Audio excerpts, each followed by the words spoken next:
Hey there, this is John from Heroes and Legends, and welcome to the second Battle for Zendikar spoilers video of the day. So typically during spoiler season, I usually do one video a day, but so many great cards have just come out this afternoon that I didn't want to wait to get these out to you, so I made another video, and we have 4 new Battle for Zendikar cards to look at. And 2 of them are Planeswalkers. So if you haven't watched our first video of the day, definitely check it out. We have 6 new cards there. Some of them are really interesting. One of them is a Manlands, and just a little addendum to that video. Mark Rosewater this afternoon confirmed that not all 5 of the enemy Manlands will be in Battle for Zendikar. They're going to be split between Zendikar and Oath, so we'll see some in the first set, probably 3 I'd imagine, and then maybe 2 in the second set. So just want to get that info out to you guys. So having said that, let's jump into the new cards. First, we have Nixilis Reignited. 2 black, 3 colorless. He's a 5 loyalty planeswalker. His +1 is you draw a card, you lose a life. -3, destroy target creature. And -8, target opponent gets an emblem with whenever a player draws a card, you lose 2 life. So, first thing I'll say is he can defend himself. He can destroy target creature the turn he comes into play, and that doesn't destroy him. That's pretty cool.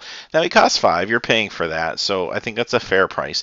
But in addition to that, his +1 is excellent. You can draw cards, so that's awesome, especially in black. You're used to seeing this kind of thing on a Jace Beleren or something like that, but on a black planeswalker that's just going to basically let you draw cards. Granted, you have to pay the life, that's part of the deal, but usually that will be just fine in most cases. So this guy's pretty strong. When you look at his ultimate, the fact that the opponent doesn't die instantly, but it really backs your opponent into the corner. I like that design. It's not just an automatic loss, but it's going to be hard to come back from, and I think that's what ultimate should be, and it's just not a situation where you just ultimate your planeswalker and your opponent scoops. This at least gives them a fighting chance. Overall, great card. I think this is good enough to see some play in standard as long as there's a strong black deck out there, or at least partially black deck out there, that's going to want the card draw and the destruction ability. It's going to be amazing in Commander. This is going to, of course, be a limited bomb. First pick easily in Draft.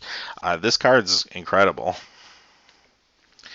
Next, we have Undergrowth, a champion, and this is another mythic. 2 green and a colorless. It's an elemental. It's a 2/2, and if it would be dealt damage and it has +1/+1 counters on it, you prevent that damage and remove a +1/+1 counter. And it has landfall. Whenever land enters the battlefield under your control, put a +1/+1 counter on Undergrowth champion. So there's been cards in the past that have used this idea of they get +1/+1 counters, and then when they take damage, they just lose one of the counters. And they can be pretty tough cards, especially when you can enhance them with other ways to get counters, or you put some auras on them. They can be pretty good. What's nice about this is you could play this guy on turn 3, plop down an Evolving Wilds, use it, and he's a 4/4. That's kind of awesome. Now, granted, that's maybe Magical Christmas Land and everything's falling in place, but at the same time, that just shows you the potential of this card. He's also not legendary, so you can play multiples of these at a time. This is very interesting, and I think it's mythic for a reason. When you first glance at it and you see the stats 2/2 for 3, you don't think mythic, but when you start thinking about how powerful this could be, yeah, you start to get why this is a mythic card. This is strong enough to potentially see some standard play in the right deck. This is definitely a windmill slam in Draft. Great limited card, and it's going to be just awesome in Commander. Really fine card, really aggressively costed. Next, we have Kiora, Master of the Depths. She costs 1 green, 1 blue, 2 colorless, and she's a 4 loyalty planeswalker. Her +1 is untap up to 1 target creature and up to 1 target land. -2, reveal the top 4 cards of your library. You may put a creature card and or a land card from among them into your hand. Put the rest into your graveyard. And -8, you get an emblem with whenever a creature enters the battlefield under your control, you may have it fight target creature. Then put 3 8/8 blue octopus creature tokens onto the battlefield. All right, so where do we start with her? First, her +1 ability. That works awesome with Hangerback Walker. So imagine you tap your Hangerback, tap a land, give it a counter. Now you can untap your land, untap your Hangerback Walker. It can attack or block. That alone might get it some standard play just because Hangerback Walker is so big. That's pretty awesome. Now, her -2 ability is another real strong one. Potentially, you could be drawing 2 cards off of it, and anything you don't draw goes to your graveyard. It doesn't go to the bottom of the library. So that's going to help fuel your delve strategies. It's going to help with your graveyard shenanigans, especially maybe the older formats. So that's pretty cool. The only thing I'll say is a downside for her is she can't really defend herself unless you count maybe the untapping of a creature. So that might hurt her, especially in Eternal formats. But just still a lot of powerful effects on this card, especially for the 4 mana that she costs. Really like this. Now her ultimate is also very good. You get an emblem that says basically whenever you get a creature, it gets to fight, and then in addition to that emblem, you also get 3 octopus tokens that are 8/8 that go onto the battlefield. That confused me at first when I read it. I was reading it as if the emblem was telling you get the tokens. So in other words, you would play a creature and fight and then get 3 tokens, but of course that's not the way it would play because that would be an endless loop. You could make endless octopi if you did that. So after I read it a little closer, I understood, okay, I get the emblem and then I get the octopus tokens as a one-time deal separately. So they come in, they do fight, which is pretty awesome. But then next time I play a creature, it fights, I don't get any more octopus tokens, if that makes sense. So it took me a couple times to kind of get that. I was like, this can't be right. So that's Kiora. She's pretty amazing. It's going to be, obviously, limited bomb.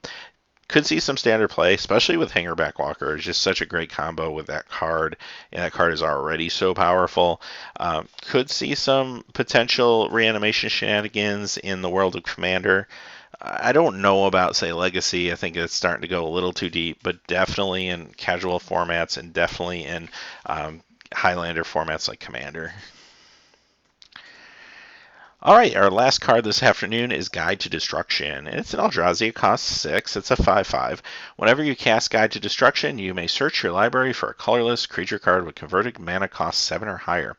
If you do, shuffle your library, then put that card on top. The first creature spell you cast each turn costs 2 less. So this one's interesting. You have this Eldrazi that costs 6 for a 5/5. That doesn't seem very good in the world of Eldrazi.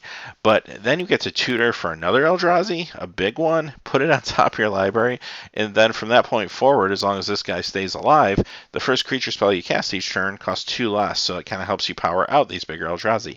This is a limited bomb. You get this guy for 6, which really isn't that hard to cast, and then you basically get to tutor for another one of your huge win conditions, put it on top of your library, and then cast it for 2 less the next turn. That's kind of amazing.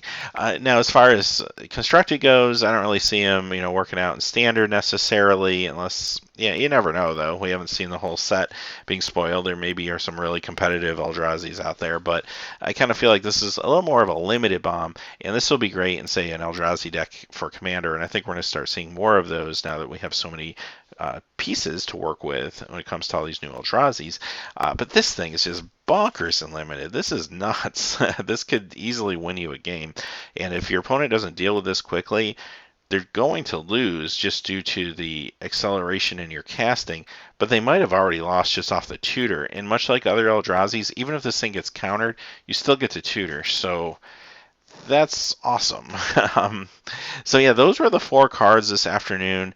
I just wanted to rush these out to you because these cards are all bonkers. All 4 of these are off the wall. So there they are. This set continues to just become crazy. So I'm looking forward to see what's coming out over the next 24 hours. As always, hey, I want to thank you all for your support.